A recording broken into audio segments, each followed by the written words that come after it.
This is Long Island, New York, home to some of the world's wealthiest suburbs, including the Hamptons, the playground to the super rich.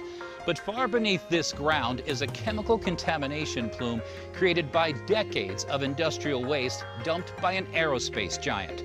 Well, has that contamination plume seeped into the drinking water? Has it created a deadly so-called cancer cluster right here? Some experts say yes. If you lived on Long Island, would you drink the water? No.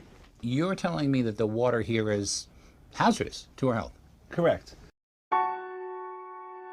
I'm here with Dr. Jesse Stoff, expert in environmental contaminants. Dr. Stoff, tell me a little bit about your background.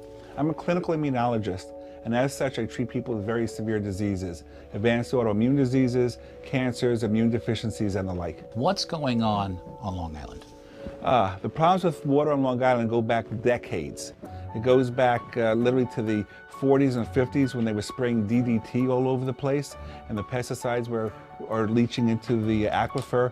And then in the 50s we have the aerospace industry that was in the Bethpage area dumping all sorts of volatile organic hydrocarbons into the aquifer. These things are all very toxic and known to be highly carcinogenic. All right, so the aquifer is contaminated.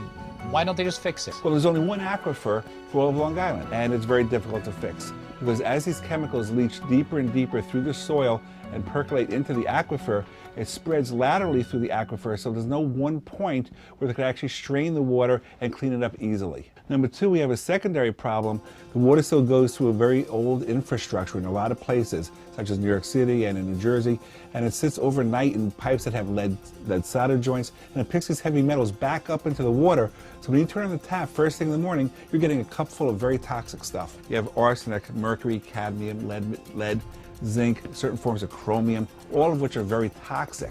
And you can find these things coming out of the tap in New York City. So what kind of health problems are you seeing in your practice from contaminated water? We're seeing very large increases of a wide range of cancers. Some of the most common cancers, of course, are breast, lung, and colon, and high rates of prostate cancer, of course. Most cancers, over 75%, are triggered by environmental toxins, not genetics. We have blood tests now where we can actually tell the difference as to where the cancer originated from.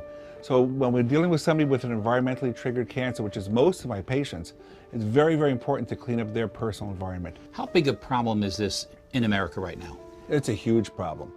And we find that there are toxins that are across the United States in virtually every water supply. And that's a big problem in the schools in New Jersey when they found over 12 times the national limit of lead in the school system's water supply. This is a national problem. This isn't local. Talk about Fallon, Nevada, where they have a huge cancer cluster of leukemia because of toxic chemicals that were dumped at the local Air Force base. Of course, Flint, Michigan has made it to the cover of Time magazine and everything else.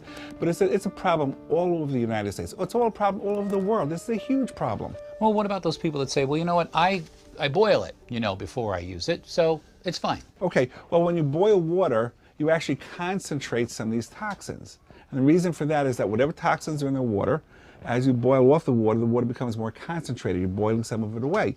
And the temperature of boiling water is not going to take lead, arsenic, cadmium, mercury out with it. It's a heavy metal. It's not going anywhere. So it could actually make the problem worse. So what do you think the solution is to this problem? We have to have our own filtering system to help to protect us.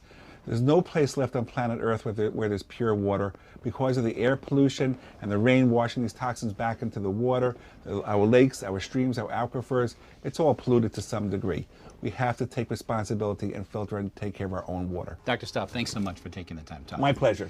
All right, so you've heard about it on Long Island. You've heard about it in Flint, Michigan. It's a problem probably all over America. But what about in your hometown? Take a look at this.